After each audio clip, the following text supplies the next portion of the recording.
mother returns home after a few hours, all of her daughter's belongings are gone, and she and her son are nowhere to be found. Where are Sophia and Matteo Van Dam? And this looks pretty recent. This seems to be in 2023. So, yeah, this is going to be a doozy. Okay, some background. Sophia Van Dam was 20 when she went missing with her son, Matteo, who was 2, from Beaufort, Sumter County, South Carolina. Okay, so from the U.S. Sophia grew up in Beaufort as the youngest of 5. She graduated from Battery Creek High School a year early when she was pregnant with her son, and then she went on to obtain a welding certification. At 16, Sophia had ran away from home, but Desiree Peavy, her sister, said that she was free to return anytime she need or want. Teresa Van Dam, Sophia's mother, said that ever since then, her daughter has had a tendency to spend time with the wrong crowd. Okay. Sophia lived in Sumter with her son and her boyfriend, Jonas Jerry Washington, who was 24, for a few months before she and her son went missing. The neighbors said that the Van Dams were quiet and kept to themselves. They sometimes saw Sophia mowing the front lawn while little Matteo would run around and play on the porch. Now, hold up. They said Matteo was 2 when he went missing, right? Okay. Sophia and Jonas' relationship had allegedly gotten violent in the past. Jonas Jr. is currently under arrest on unrelated charges. Teresa described her daughter as very bright, very smart, and very street smart, bubbly, a leader, and said that she liked to make people laugh. Her grandson was very inquisitive and wants to be outside and to explore.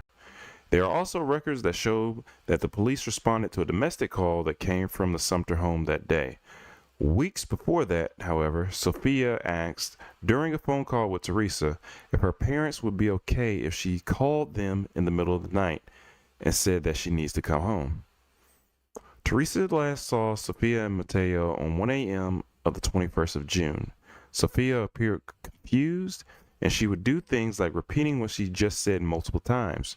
Teresa wanted to take her to a hospital on a suspicion of a psychotic breakdown, but Sophia refused. When Teresa came home at 3:30, both her daughter and her grandson were gone. The doors were locked, and all of their items were gone, and the house was in disarray. Stop right there. So we know the boyfriend, it seems like the boyfriend is abusive from what we're reading.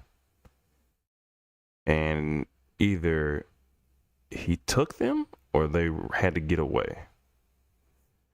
But let's continue.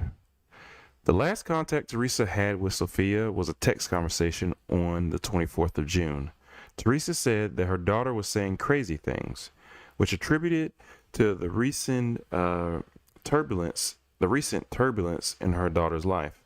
However, she also speculated that Sophia might have been under the influence of drugs, and she was talking out of her mind. In the conversation, Sophia said that she was coming back to her home in Sumter. Okay. Desiree, I believe Desiree is the sister, if I remember. No, is Desiree the sister? Yeah, Desiree is her sister. Desiree said that all calls to her sister have been going to voicemail since the 26th of June. She noted that it was unusual as Sophia was known to have a phone at hand. The last ping from Sophia's cell phone was registered near Santee Cooper Lake on Interstate 95. They say it's most likely Lake Marion. When the investigators arrived at Sophia's home on the 28th of June to perform a wellness check requested by her mother, Teresa, they discovered that her car was still in the driveway. It was taken into police custody for forensic testing. Mateo's car seat was also found in the car.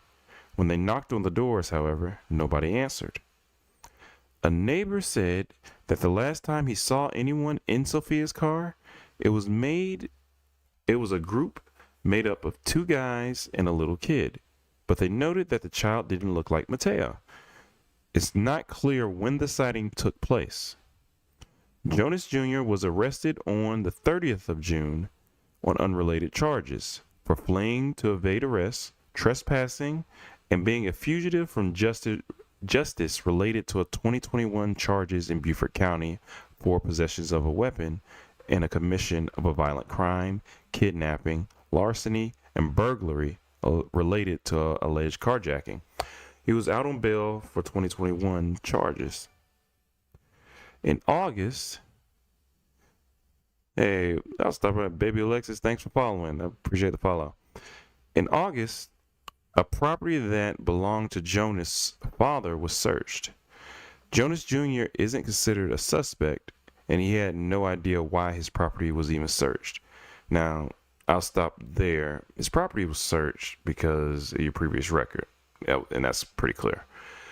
But now, the interesting part is, and before I get, it says the conclusion, before I get to that, the interesting part is that the car seat was still in the car. Jonas is still there, but the mom is gone too. Sophia's gone and Matteo's gone. So this is where the issue is going to become. Because we're going to think that he killed him basically. I feel like the way the timeline was relayed for this case was very confusing. This is the author. They're just giving their take on it, with the dates changing between sources and different details mixed up with each other. They did their best to make sense of it, but they wanted to see if they say, please tell them if there was a mistake.